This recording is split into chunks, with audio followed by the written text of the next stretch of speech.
Hello from ABA Annual Meeting 2018 in Chicago, Illinois. I'm Victor Lee. I'm Dan Rodriguez. Misha Tseytlin. Bill Hurd. Ellen Rosenblum. And we're on the road with Legal Talk Network.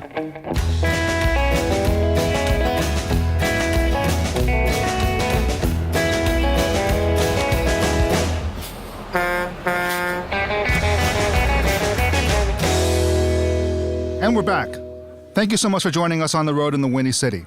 Today, we're talking about state attorneys general and federalism in the Obama-Trump era. So I guess to start off with, and this was a panel that occurred earlier today at the ABA annual meeting. But before we start, I was hoping that each of you could just introduce yourselves really quickly and give your title and where you're from. So I'm Dan Rodriguez. I'm the dean, soon to be the ex-dean, but will still be the Harold Washington Professor of Law at Northwestern University School of Law, where I teach constitutional law, administrative law, and a number of other subjects. And I'm the incoming chair of the ABA Center on Innovation. I'm Misha Tseytlin. I'm the Solicitor General of the state of Wisconsin. I'm Bill Hurd. I'm the former Solicitor General from Virginia, now practice at Troutman Sanders in Richmond. I'm Ellen Rosenblum. I'm the Oregon Attorney General, and I'm the immediate past chair of the ABA section of state and local government law.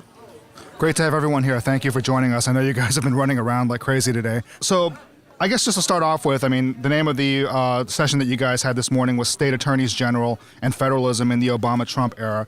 I assume most of our listeners are going to understand what that means, but for those who might not, I know, William, you gave a really good recap of everything during the morning. Could you talk really briefly about just what federalism is and how does that apply to federal and state governments? Well, federalism is the constitutional division of authority between the government in Washington and the government of the various states, in a nutshell. Now, Dan, you had mentioned this morning that you talked about the lawsuits filed by state AGs against the federal government that have increased in the last decade under first President Obama and now President Trump.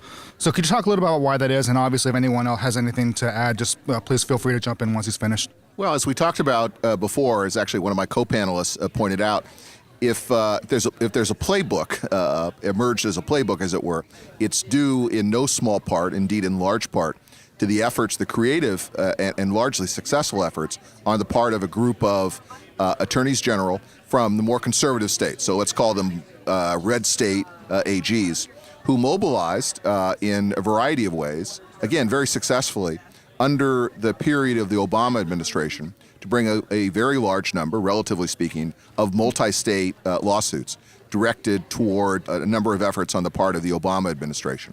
That playbook, in many respects, has been borrowed by a number of blue state attorneys general during the first year plus of the Trump administration. So while this is not a new invention, it's really accelerated, it being efforts on the part of states through their attorneys general to bring lawsuits across the United States directed toward the actions of the administration. Does anybody have anything that they want to add to that? Or I would add one thing. I think it's important to evaluate the mechanism of attorney general lawsuits against an administration without regard to whether we agree or disagree with a particular lawsuit. The mechanism of states acting through their attorneys general to restrain power in Washington that is not being correctly used is a good thing. Of course, there are times when state attorneys general will file a lawsuit that lacks merit, but that doesn't mean that the basic mechanism is one that should be discouraged.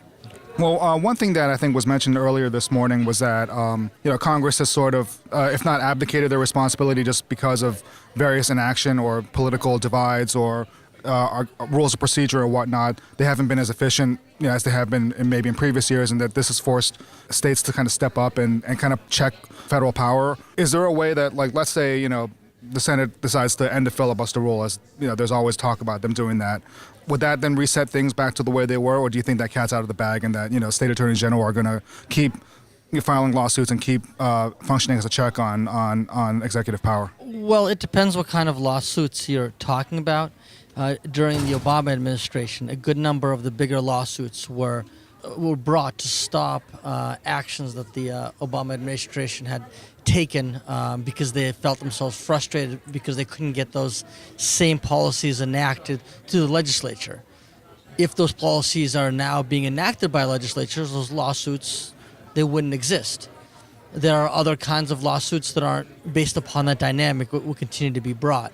It again depends upon the lawsuit and the nature of the statutory or constitutional provision that is the justification and the basis for that lawsuit. And I want to add one thing. A number of the lawsuits, particularly thinking of the ones filed recently, that is against actions or inaction of the Trump administration. And I'm thinking, for example, of the efforts on the part of states like California and New York and others to push back at what they see as a lacuna in federal action in the areas of climate change and the like.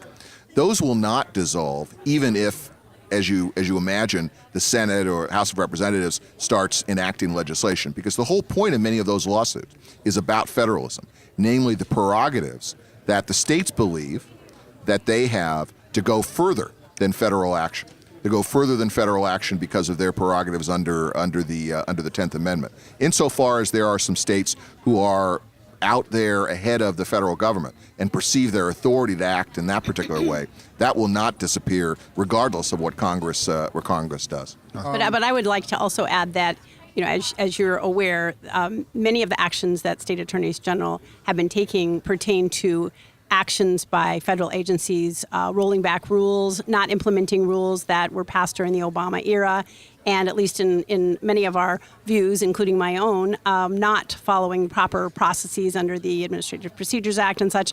I don't think that's going to go away unless those rules are no longer pulled back upon or delayed as they have been. And that pertains to so many federal agencies, both in the environmental area, obviously with respect to education, student debt, many other, just you name it, just about any agency currently. And so, I mean, and one thing I think I was curious about just in general, obviously now we're all talking about judges, we're all talking about, the big one, Justice Kennedy, who you clerked for, Misha. One area that the Senate has been very successful is in the confirmation of judges, and part of that was they eliminated the filibuster for that confirmation process. So how does that affect these lawsuits going forward? Because obviously judges have to behave apolitically, but if the judiciary becomes overwhelmingly conservative or, let's say overwhelmingly liberal if a new administration comes in soon, how does that affect these attorneys general going forward? Because obviously, would that discourage them from filing suit if they feel like, okay, well, I'm not going to get a fair hearing in the Ninth Circuit, or I'm not going to get a fair hearing in the Fourth Circuit? Well, there's always some court that attorneys general can file a lawsuit in where the judge may be more to their liking. I would add that one of the accomplishments of this administration has been its ability to nominate and have confirmed judges who take the Constitution seriously and who are devoted to interpreting the law and not to making the law. Well, I'm not going to rise to that bait because that's outside the scope of our topic and a topic for another time. I'll just register my qualification on that, on Bill's comment. But to come back to your question, let me say this.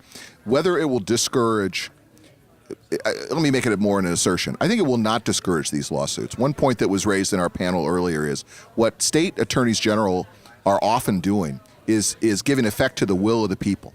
And the people means the people within their particular state.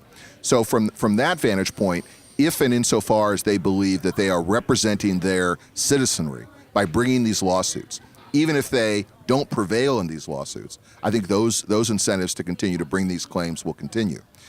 Whether and to what extent they will have less of a chance of prevailing if they, for example, are blue state AGs bringing lawsuits in a world in which there is a more conservative judiciary, exactly to your point, they're probably going to have a hard time. But I think I agree with the panelists, there'll always be room and incentives for these state officers to implement the will of their people and bring these suits. We have every intention of continuing to bring these lawsuits, not only because of the will of the people, but because we think that we have really valid legal claims.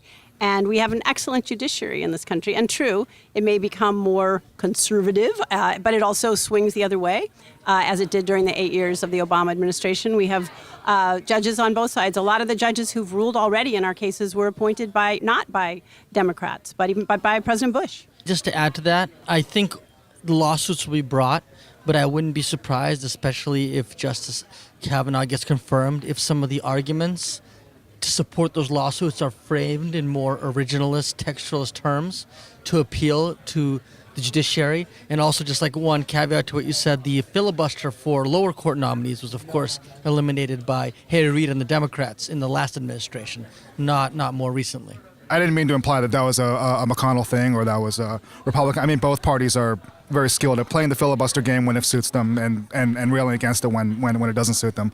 So one area that I thought was interesting from the morning panel was everyone talked about sort of areas of common ground that AGs from both sides or many sides of the political divide can agree on, like combating the opioid crisis, data privacy, and whatnot. And I mean, were there any tobacco settlement? It's probably a very historic example in our recent American history of the AGs coming together, states coming together, and seeking common ground to the great benefit of the American citizen. Yeah, I think it's important to note that state attorneys general from both parties are far more collegial and cooperative than what we have seen in Washington and Congress in the past number of years. And it's unfortunate that Congress cannot emulate the state AG's inability to act collegially and cooperatively, even when they disagree. Our National Association of Attorneys General, also known unfortunately as NAG, has a process for sign-on letters. And when it is a NAG sign-on letter, we always start out with one Democrat and one Republican signer, and we often are very successful at a bipartisan letter by following that practice. There have also been some bipartisan lawsuits challenging federal overreach. There was one lawsuit that we in Wisconsin led that states like Vermont joined against the FCC, the Federal Communications Commission. That was a bipartisan effort, and I found that particularly gratifying to have a bipartisan pushback against agency overreach that multiple states could agree on. And so I know you're never supposed to say this, but I do have one last question for you, Ellen. One thing that you had mentioned during the panel that I thought was very interesting was that you talked about how before you decide to file to bring suit or to do anything, you talk to your staff, you talk to your constituents to see who's actually being harmed by by whatever it is that you're looking at filing and whatnot. How do you balance that with because obviously you're in the political sphere, you have your ideology and whatnot. How do you kind of balance that with your ideology, and what do you do if they're in conflict? I don't really feel that I have an ideology, so I guess I'm going to challenge the question. I look to see whether or not the people of Oregon have been harmed in a significant way. I look to see what would be involved in terms of the use of resources, and that's why I frequently join with other states, because some of them actually have more resources than I do, and we can share in terms of that and also our expertise. And I also look at the legal theories to make sure that we have a valid, non-frivolous claim to be brought. And then I make a decision with my staff whether or not we're going to join a lawsuit, sign on to a letter, join or write some comments, draft an amicus brief, all the various options. There's a whole sort of cafeteria of options and ways that we can enter into this. But I never do it to the expense of the work of attorneys general on a day-to-day basis in representing state government and the people of our state in other ways. All right, and before we close it out for today, if our listeners would like to follow up with any of you, what's the best way to reach out? You can find me on Twitter at Dean DB Rodriguez. This is Misha, I don't tweet. This is Bill Hurd. You can find me at Troutman Sanders' website. That's Hurd, H-U-R-D, William Hurd. I think you can try hashtag Ellen Rosenblum, or I'm also on Facebook. Great. I want to thank our guests for joining us today. And we also want to thank our listeners for tuning in. If you like what you've heard, please find us and rate us in Apple Podcasts. We'll see you next time for another episode of On the Road with Legal Talk Network. If you'd like more information about what you've heard today, please visit LegalTalkNetwork.com. Subscribe via iTunes and RSS. Find us on Twitter and Facebook, or download our free Legal Talk Network app in Google Play and iTunes.